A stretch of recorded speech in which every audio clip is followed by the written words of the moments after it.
on the podcast, joining me, Miss Katie Jensen from Triton Stone Group, based here in Harahan, Louisiana. Miss Katie, thank you so much for coming to visit me here on the podcast. I've had you in the jewelry shop here as a client now. It's true. Now you're my guest here on the show.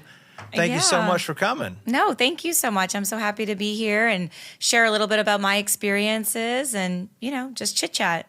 Well, wonderful. You have a beautiful video that you guys did. Thank you. I watched our it. Origin story. That thing is good, man. Whoever did that production quality is fantastic. It's beautiful. It's absolutely thank you. beautiful. And it tells a very, very real, very, very accurate story of the feelings of what was happening at that time. Mm-hmm. You were living overseas in Denmark, I believe. Yeah, at that time. Mm-hmm. Training with Maersk. Mm-hmm. And then Katrina was going down, and we all sort of have, everybody has their Katrina Everybody has story. a story. It's true. And now that I'm an adult, I'm looking back on Katrina, and it reminds me of like when I was a kid growing up, hearing people talk about Camille and Betsy. Yeah, you're right. Now like, we're old and we can think we're like, when Katrina came, it was, we didn't have, my cell phone didn't work, right. We were out of power. And so it's starting to develop that folklore and legend of what it was. But I mean, truthfully, anybody who was here or around, it really was terrible. Yeah, it was. It was a drag. Mm-hmm. But you came back to New Orleans and rallied around your family. Yep. And you guys said, what can we do? What can we do? Let's do something, right? And what's funny is my family, we did something very similar in that time. I had just opened the jewelry store. My father had a seafood and produce market. Okay. And when the power went out, we got to get rid of all this damn seafood and produce because it's going to stink to high heaven, right? Mm-hmm. So once we, finished all of our immediate work that we had to do regarding our own businesses, we're sitting around looking at each other and go, like, how can we help? What can we do? We've got to do something. We can't just sit here and watch the TV. So I love that mentality of the family rallying because people talk about family business all the time. People come into my jewelry store here and they say, "Is this a family business?" I'm like, "Well, yeah, that's my wife right over there, and I have children, so it's a family business." But if you're asking me, did my daddy start the jewelry business and give it to me? The answer is no, he did not. Mm-hmm. But could I have done this the way I have done it without my parents' support and help and love, guidance? Yeah. Hell no. Right. Not the way I've done it. I could have gotten in the game and struggled longer and harder, and I would have had success. But the support and the knowledge and the wisdom, and I know your parents, and so I'm doing a lot of talking right now, but I'm going to be quiet and let you talk here in just a second. Good. But I know your parents, and something that I have said often is that I have done a lot of traveling. I've been a lot of places, and I didn't grow up that way. I grew up on a dairy farm, and we didn't travel a lot. Mm-hmm. But I've always said, I've been around a lot of places. I've known a lot of people, and I've met all sorts of people, but I don't hardly think I've ever met anybody who had better parents than me. Yeah, well then that's such a blessing. And not because they gave me what I wanted, but just the good ones usually don't, right? No, they do not. I have a sneaking suspicion your folks were not. They didn't spoil you to bits because you have too much ambition in you for that. So I want to talk about briefly. I was doing a little research into your company, just trying to have a better understanding of the scope of Triton. And for those of you who are watching who are not familiar with Triton Stone, look into them. It's a fabulous company. They have a wonderful location, extraordinary inventory of products, and just real reach. So if they don't have what you're looking for, chances are you are not looking for stone. It's a fair statement. Yes. You should consider something else. How did this organization, come about? When did you realize, because I think you said in the beginning you started out with was like 5 of you. 5 people. So give me some of the run through of how do you go from fighting and clawing and scratching. Five people. That's what we did. Give me the quick rundown of how you end up with a board. I'm not a board of directors, but a staff. Yeah, senior leadership team. A leadership team, exactly. See, I don't even know these fantastic. I don't even know these kinds of words. How do you get to here? Is it who? Well, who guides this mechanism? I mean, I think, it's hard. That's a hard question, Aaron. Very good one. I mean, I think it was a lot of things that all, have been accumulating, right? I mean, it's been 16 years. And yeah, we did start right after Katrina. We had 5 people, literally we had like me and my brother-in-law, he was there day one, and then, some other people.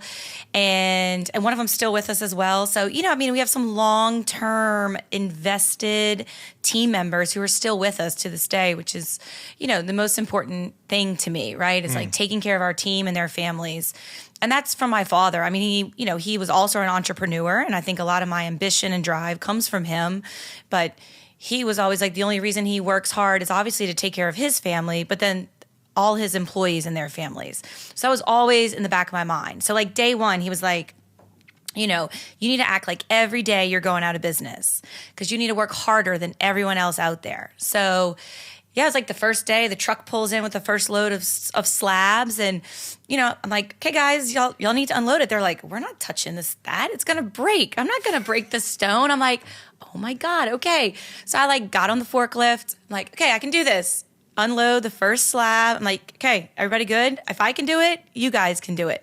And I think that just set the tone for, where we grew. And, talking about opportunities that Katrina presented, there was lots of them, right? Our whole region was in a rapid remodel, right? The entire Gulf Coast had to be rebuilt. So we were insulated from the downturns of 2007, 2008, 2009, right?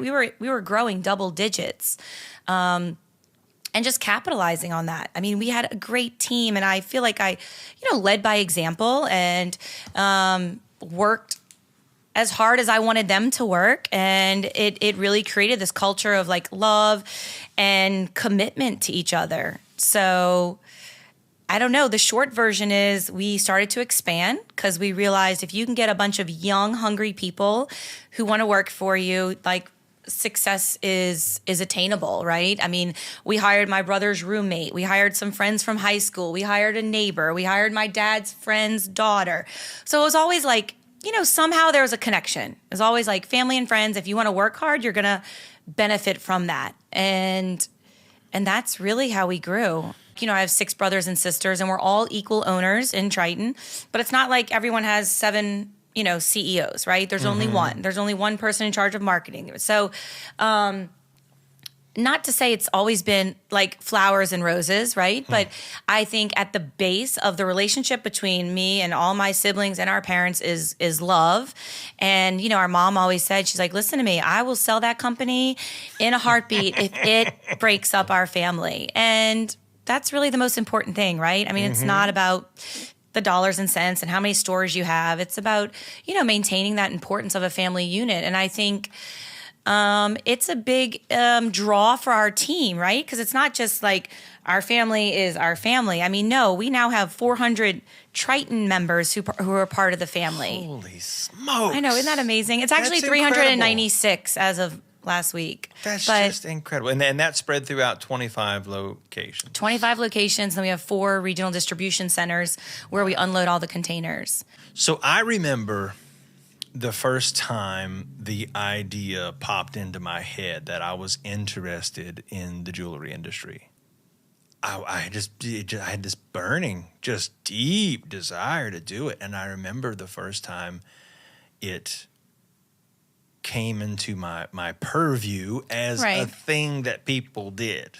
When did you first hear of the notion that this stoneware? I mean, everybody knows about granite countertops and stuff, but when did you see it? Did you see it when you were working in the shipping industry? Did you see people doing it then, or did you see it before? When did you see this? So, honestly, back to that whole family, and that's why we say we're co-founders, because honestly, my father and brother, Christian, were here in New Orleans while I was in New Jersey and Denmark, and they were the ones at that point where we're like, what are we going to do? Let's invest back in the city. And they were the ones who got connected with Triton Stone. At that time, we opened up as a franchise. Got it. And they were importing containers of stone. And it was a good opportunity. We knew our market needed that. And I wanted to come home and I wanted to run a company. So for me, it wasn't like, now I love natural stone and I'm, very much obsessed with it. But it wasn't like when I was in college, I thought I was going to sell granite and marble. But I did know that I wanted to, growing up and seeing my father as an entrepreneur, I knew I wanted to, run a company. I like to be around people. I like to make people feel included. I like to motivate people. So I knew that's what I wanted to do. And, thankfully, Christian and my dad, Jack, found the idea and the concept. And then they were like, Katie, make it happen. And you were like, I'm down. I was like, let's do it. It's funny. You said something in an interview that I saw. I'm going to find, hold on, I wrote it down because I have said this 1,000 times. I have said this. Did I say we're too naive to fail? That is exactly what you said. It's so true, that is right? Exactly what you said. So I have thought and said that about myself more times than I can count. It's true. I was too naive to fail. I mean, like, you look back at yourself, Now, it took some years. It took some years, that was right? balls. I don't know if I would do that now. But it took a few years before I looked back and said, holy smokes. Like, what was I thinking? And here's another thing that I've often reflected on to myself about my career. If I had to start over and do what I have done again, if it were put to me now, I would say, you fool. No thanks. You'll be ground under the wheels of the machine. Don't do it. Yeah. But there is that ambition, that blind ambition. Absolutely. When you get hot on something, the idea that this could possibly not work, it just never That's comes not into the potential. It's not a possibility. That's it's true. It's just that burning desire to make it work. And, you attract people who have that same willingness and desire to work hard. And really, that's been the backbone. You talk about building. That's really the foundation of Triton, is our amazing team. The industry that you are in is not a simple one. Like you said, everyone was afraid to touch the product. It's not easy. You don't just pick it up and move it over here. No, you definitely don't. It's procedural. You have to be prepared. You have Trained. to have the equipment has to be serviced, and everything has to be done correctly, or you will experience catastrophic. I don't even want to say it, but the dominoes. There's a way to do everything. Everything is specific. Nothing is unimportant. We have a similar philosophy in the jewelry industry. When someone entrusts us with their jewelry, with their mother's ring or their grandmother's ring or their ring that it costs more than a common automobile easily, whenever we are in possession of that, we have to treat it, as such. Sure. Yeah, it's a lot of responsibility, and there's a procedure and a way to do everything. It's hard these days to instill these procedures into people. I find it more challenging than it has been in the past. Are you all are you doing anything to combat this with training? Have you had to put more training in place to try to train the newer generation of workers who don't seem to have that deep-rooted can-do, if it's broke, I'll fix it kind of mentality, which seems to kind of be a rare thing these days? Yeah. I mean, I think, across the board, you have to evolve. I mean, when we were a company of 5 or 10 or 20 or 50, our training was a little more hands-on, organic. But now when you're onboarding maybe 5 to 10 people a month that are going to be dealing with these things, we now have a director of safety. We have regional safety coordinators. So we can really make sure that everyone who is interacting with the stone or dealing with anything, right? And even our sales team. So it's just our training has had to evolve as our company has evolved. And in regards to like the hiring shortage, it was really hard the past 18 months. I mean, I think 6 months after, COVID went down, mid-2020, they call it the Great Resignation. So many people are like, I'm done, I'm out for one reason or another. But it was very hard because we have a high capital intensive industry, right? We need people, we need assets, we need trucks. stone. So it's very balance sheet heavy. And, you know, you have to evolve and grow. So it's like, how can we make Triton the best place to work? How can we attract this amazing talent that is out there, that has those skills, but maybe is working somewhere else? They're a little harder to find these days. I know there's good. I believe in people. I'm a lover of humanity. I know they're out there. They're just scattered, you know. And whenever I come across somebody who's working in a job and they have a good personality, or they wear a smile, you know, or they're invested in whether or not I'm having a good experience. I'm like, hey, you looking for work? You know, I always have that thought. I've always. So anyway, another thing that I was thinking on, and I always think in terms of how my industry, because my industry that I am in is the only thing I really, really, really know inside and out. You know, I've done a lot of things, but this is my baby. You know, the jewelry industry is what I hold on to. That is how I get everything that I get done. I do it through this vehicle. This is my ride. Right. One of my real pleasures of this industry is that I've been able to travel. I've been able to go all over the world, and because I had the desire to do so, and it gave me an avenue. It gave me a reason to say, well, got to go to Southeast Asia. Got to be done. Somebody's got to go look, and it's my job. Right. And so I would go. So I know that they are not mining these slabs in Homa. So they are not. That is a true statement.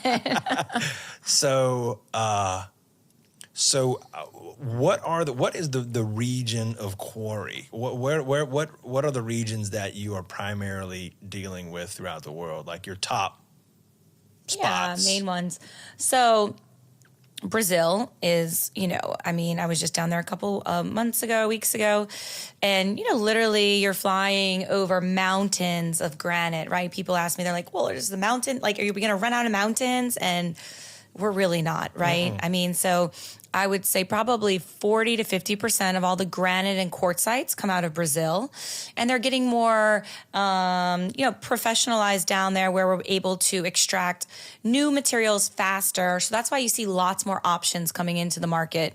But Brazil was like really the first one for like the granites and the quartzites. And then, of course, Italy, right? You have the mountains of Carrara, it's the Apuana Alps, and you have the white Carrara, right? I mean, it was around for Julius Caesar, right? I mean, they're carving the pantheons, and, you know, for thousands of years, they're quarrying from this mountain range. And this is that classic white marble. This is your Calcutta gold, white Carrara, statuary white, Bianco Gioia. I mean, there's numbers. I mean, you know, there's many.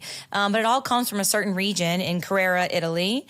And that's where we get most all of our white marbles from. And then India is probably, I don't say like a distant third, but there's a bunch of like, you know, popular colors that move in volume that come from India, mostly granites. Mm-hmm. But it's spattering, right? We get material from Spain, we get material from Portugal. Early in my career, I had to go and make inroads because I did not have a log. There was nobody. I didn't go down the call sheet. Yeah, there was no right. You have to like sheet. figure it out. I had to go and look, and I had to go and knock on the door and go and see.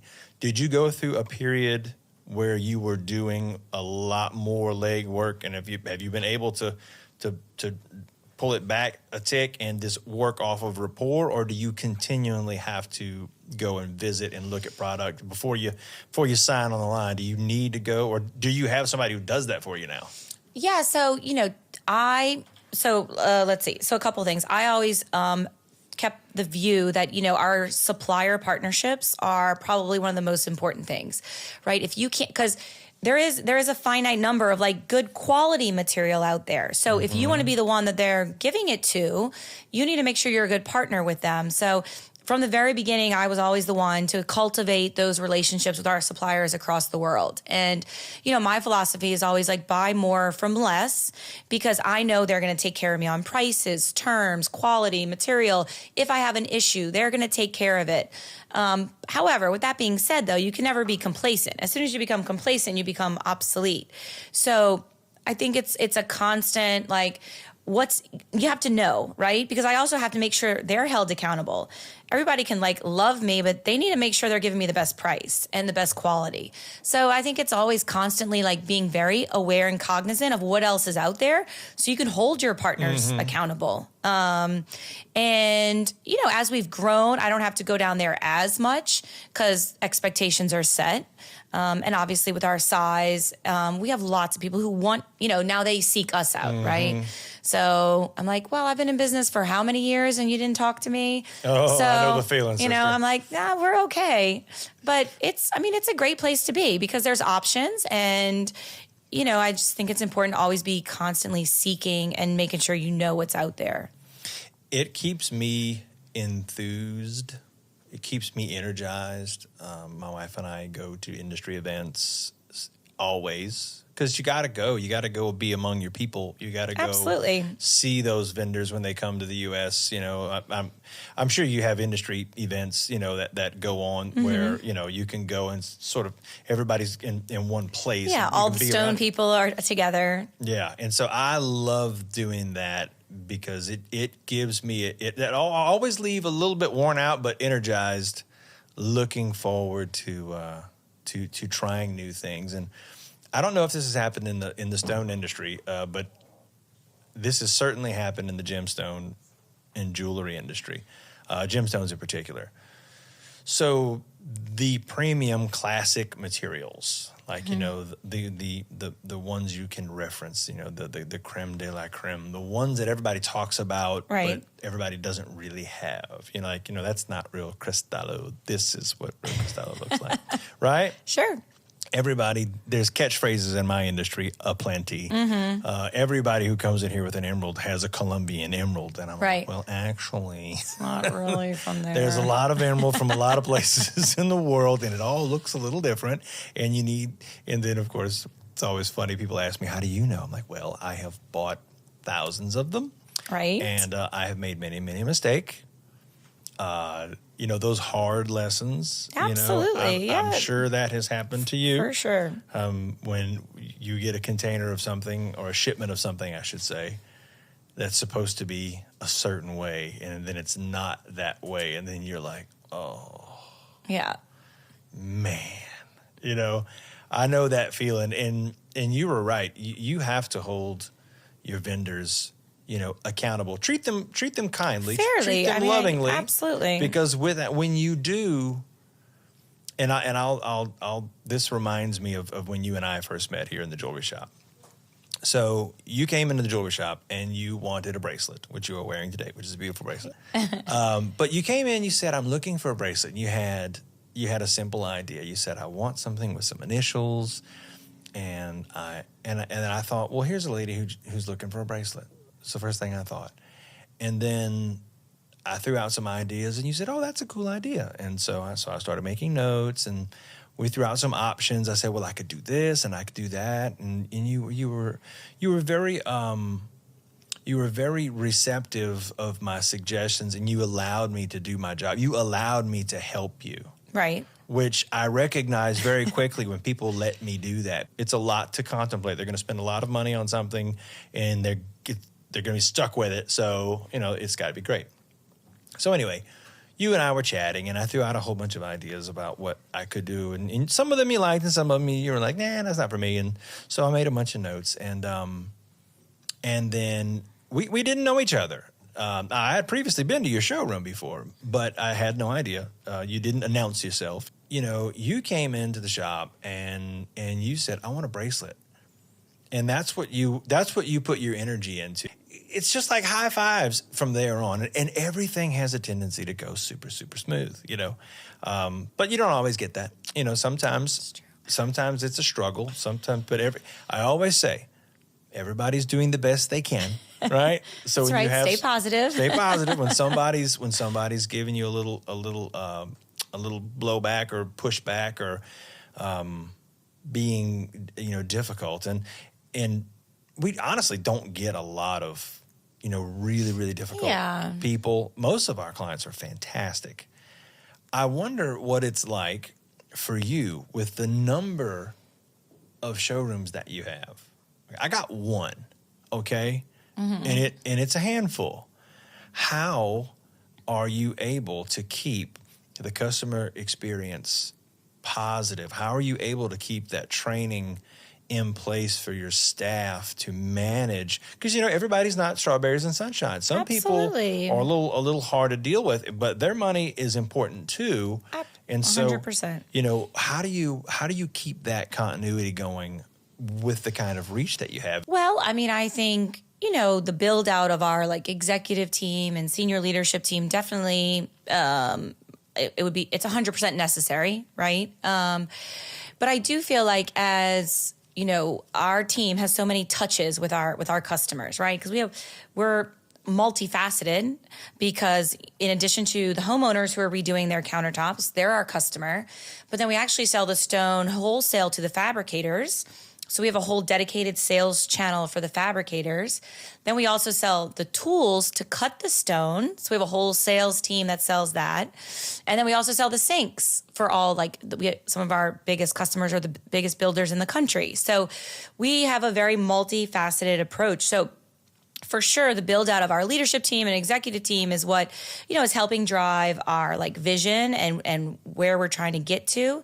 But I will tell you, I think, Triton has kind of embarked on this cultural revolution, if I could say that, where in the past, it's really been a year. It's since last July, we've really doubled down on our team and I don't want to say realize, but it's funny when something clicks, you're like, damn, why didn't this happen 10 years ago? It's become more important. It's so important. And we have just doubled down on what we're doing for our team. Because if you can have, a happy and engaged team member, right? Whatever whether it's the person, opening the door and greeting them or loading the truck, if your team is happy, your customers are happy and they're loyal because they appreciate the hard work that your team's doing for them. Mm-hmm. And it's like this amazing wheel of success. And we're and I feel like my role has grown and evolved, because I feel like now my goal is just to make sure that my team is happy, because the results follow. And so we're investing a lot of time and money and, just really positive things. But because we are so big, right? We have over 5,000 people a month in all our showrooms. So you can't manage that. I can't be like, did you tell her hi? Did you send her a thank you note? Did you, do the things we say you're going to do? You just have to invest in your team. And I don't say hope, but know that because they're connected to the bigger vision of what we're trying to achieve, that they're going to do those things. Yeah, the support of the foundation has to be exactly there. And then organically, it just follows. I mentioned to you downstairs, we were kind of thinking again, what can we do more for our team? And I had a couple of people who've worked for me for a long time, 10 years, and they're like, Katie, Saturdays are a lot. It's hard, right? We're talking working moms and dads. They have kids who play soccer, baseball, whatever. And, then we have smaller locations where people have to work, 2 to 3 Saturdays a week. So anyway, we just started talking about the stress of Saturdays on our team, not looking at what our sales are from Saturdays or how many leads we get or what's our conversion ratio. Mm-hmm. So strictly thinking of it from a vision of love for your team. Do we need to be open for them to be mentally healthy and happy? And the answer was no, overwhelmingly. And I'm like, look, guys, we are a business. We're a for-profit business. To be clear, can you still hit your goals if we close? And overwhelmingly, everyone was like, absolutely. I was like, okay, we're closing. So that was a good deal for everybody. Absolutely, yeah. If you guys can row the boat, let's make it happen. We'll take off Saturdays. I'm do what's in the best interest of Triton, right? If someone's coming from out of town and they have to come on Saturday, multiple people have keys to the store. Make sure that customer is taken care of. But, we don't need to just be open because everyone else is open.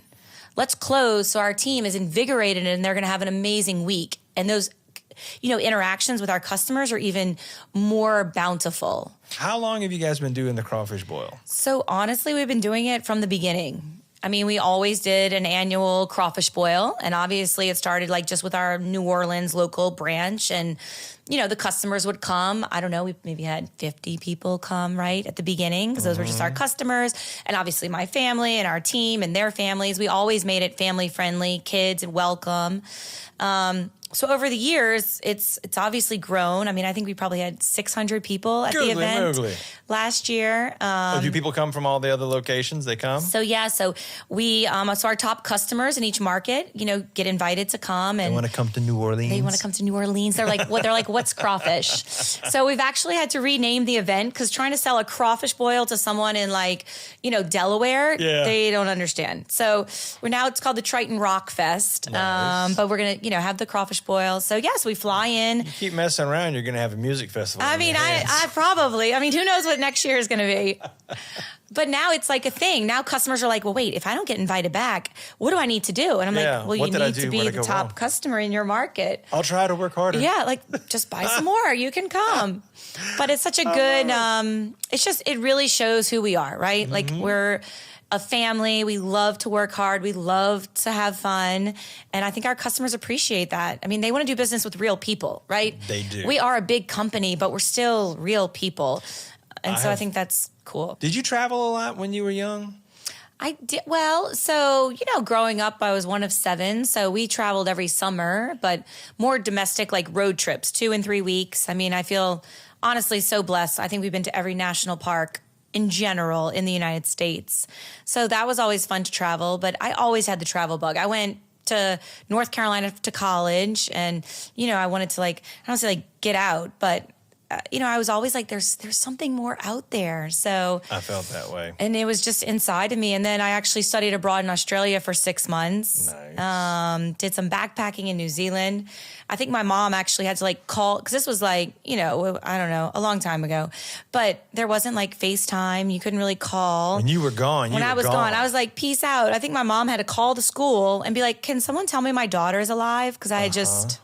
I was doing my thing. I'm with you. So it was my dad used to say I had the wanderlust. Yeah, it's true. It's just so great. There's just so many cultures and experiences out there. And I think it all wraps in and folds and makes you who you are. I talked to your dad a few times. I made a piece for your mom. And had a wonderful conversation with your dad. And just he and I hit it off like old chums. I don't know if he does that to everybody, but he's pretty awesome. He was certainly kind to me and very genuine and very, he could tell that I was interested in what he was saying. So the more I was paying attention, I could tell. The more you probe, the more, right? The more came out. I was just like, golly. And so the trucking business has that been his long-standing gig? Is that what he's done that's the what really he longest? started. So he started it actually when I was born in 1983. He saw some other, he truly has an entrepreneur mind, right? He's like, I can do that better or quicker or more efficient. And he can see a need and be like, absolutely. There's money there. I feel like my strength is more like operating and making it happen. But, so he started with one truck driver and he was starting to dispatch trucks. And, that was in 1983. So they were just celebrating almost 40 years in business. Holy smokes. And he does, the company's called TCI Trucking. So it does local drays in the city. It pulls containers from the port. So obviously they pull all our granite containers. But, transportation is like the lifeblood and the pulse of the economy, right? They know what's going on 3 to 6 months before, they're reporting it in the paper, right? Or imports up or exports down, what's going on. So, he's created a great company and it's, still thriving today. Tell me about the bird seed. The bird seed. I know, so many. So your dad told me about the bird seed, and I don't think he appreciated how interesting, I found that to be. Because here I am, doing jewelry. Well, look, every town has a half a dozen jewelry shops, There's not that but many I don't know anybody. Sterilization. I don't know anybody companies. blending and sterilizing bird seed from all over the planet. It's When true. did he get into that? So was that before the trucks, or was that during the trucks? It was after. So it was again spawned from trucking. So he was trucking for someone who was doing the sterilization, and they were inland. I honestly forget where they were. Somewhere in the Midwest was the facility.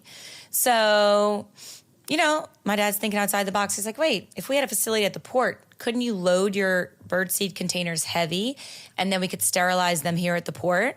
So, that's value. So heavy mean heavier and you can transport over the road. Correct, because if you have to bring it into the Midwest, it can only be, X tons. If you bring it into the port, it can be heavy because you're unloading it here. So him and his brother, who's like a genius mechanical person, they really like built a sterilization machine, and they started sterilizing this birdseed at the port. And providing the service, right? They didn't own any inventory. They were simply providing the service to sterilize the bird seed. So it's mostly Niger seed that comes from Africa, Algeria.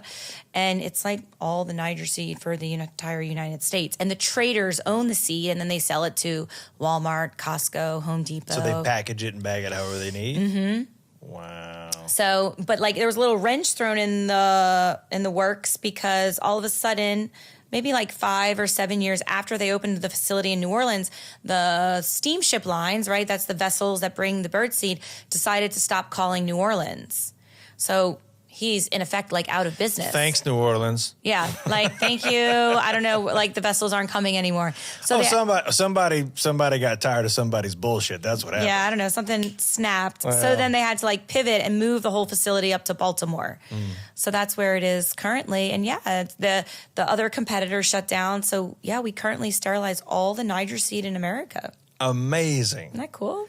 What a gig. Yeah, you right? know, I mean, it's kind of cool. I mean, it just yeah. Well, I think for people who like innovation and who like, business building, who have that entrepreneurial spirit, drive, yeah. When I find out, I saw the other day a guy was building shipping pallets, and the guy had a contract to build a specific type of shipping pallet, and he was backed up months building these pallets, and I was like, genius, and so I'm inspired by that. And I don't know why it. Well, but it's interesting. It's like, when you go to Home Depot and buy a bag of birdseed, do you think where it comes from? Like, and equally, your gems that you're selling or my stone that we're selling, there's this worldwide connectivity of logistics and supply chain that, honestly, I think COVID has like shed a light for many people, right? Because there's all these disruptions and there's nothing on the shelves. Now people are starting to understand, but back up 5 years, there wasn't much concept behind the fact that, like, what did it take to get this product from point A to point B? And there's lots of opportunity in that, chain. I think you may be right. I think you may be onto something. I think these last few crazy years have sort of shaken everybody up. And I think, I feel like we are on the verge of a new age of, I don't want to say enlightenment. That might be too ambitious. But like, wake up. Yeah. Everyone. We don't, meat doesn't come from the store. It's true. The world is not as you may have perceived it up until now. And there's like, maybe not so much enlightenment as an awareness. Everyone always talks about awareness, and it's a shame, because I feel like they're missing a lot of the awareness. There's like, you can't just talk about it. You actually have to be aware, right? These people with untested philosophies are something that I think we come up against. People with these clever ideas hatched in a classroom by a professor who's very impressed with their own ideas, but these are untested theories. Yeah, or like disconnected from reality. Well, I was born and raised in Kenner. Close enough. Come on, bro. Kenner, close enough, Kenner, bro. Yeah, it's true. But that's close enough. It is. I was born and raised in Tangipahoa Parish, so going to the city, we went to go visit our cousins. Right. In those the cousins. 50s. In the 50s, my grandfather, when my father was 10 years old in 1956, they moved from Westwego to Tangipahoa Parish because they had a farm. And so all of my roots are in Tangipahoa Parish and whatnot. So for us to go to the city was a big deal. We were either going to a wedding or a funeral, or, we were going to do the, what was it they used to do? Oh, the St. Joseph's altar. Oh, right. That was a big deal. You ever been to one of those? I have, It's a big deal. We used to go and do that sort of stuff. And but so the city, I don't have a lot of real roots there. I grew up, when I was younger, we would go and do a little partying in the city. Just, my dad used to always tell us, careful, that place gets rough quick. You don't know. It gets rough quick, And in my professional life, which is really taking place, once I realized I didn't want to be a dairy farmer, when I first opened the jewelry store in 2003, Mandeville was a little bit of a different place. It was kind of like it was a retirement community. Sleepy. It was a little sleepy. That's a good word. It's still allegedly. I wasn't here. Well, I was, and it was sleepy. But it's still a little sleepy. The place is not known for big time nightlife, but we're starting to get something. We've got some lovely restaurants in our region. I'm looking for insight and thoughts on it, based on the idea of how many people are now new to the North Shore area, and how many of these people are old school New Orleans. I love New Orleans people who have been like, well, I love it, but I'm going to go live here. I just feel like Mandeville has something really special going on. It's a wonderful place to raise families. Like you said, there's great restaurants here. They have great schools. I don't know. I've had people ask me well, if you could move anywhere, where would you move? And I'm like, no, I'm good. Do I have to stay in Louisiana? Yeah. That's what I always say. Staying here. Do I have to stay? If I have to stay in Louisiana, I'm staying here. Yeah, and I personally live here in Old Mandeville, and I think it's just such a special little eclectic group of, people that live there, businesses, restaurants. We truly do have people from all over. Absolutely. It's very diverse. And okay, that might be a stretch, but there's a lot of different, people with very varying different backgrounds. And I think it provides a lot. Here in the jewelry store, I meet people who have moved here from all over the it's a great community. And again, my business is on the South Shore, right? I'm in Harahan 3-4 times a week. When we have people in town, always our events are in the city. So I'm a huge fan of New Orleans. I think we need to invest back in that city, and hopefully we can get it back on track, right? So people can stay there and continue to invest back in it.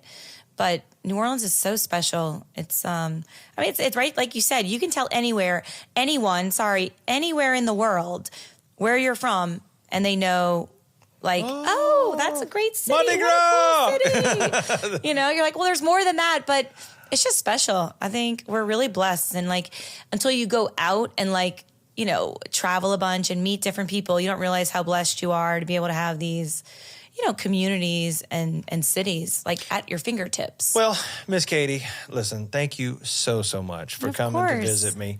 I'll say this, my favorite, and I find myself reflecting on this a lot lately. My favorite part of my job is that I get to meet people from, and I've said this before, from all over. And I meet people who do all sorts of different things. But what I really respect in this is people who have gone places and done things and achieved things and really worked hard and tried, didn't make any excuses. You go out there and you make it happen for yourself. And I count you in that group. So thank you so much for coming to visit with me today. I hope you had a good time visiting. It was a blast. Absolutely. I can't wait to see you again sometime soon. Cheers. Absolutely. All right. Thank you, dear. Thank you. It's the Diamond King.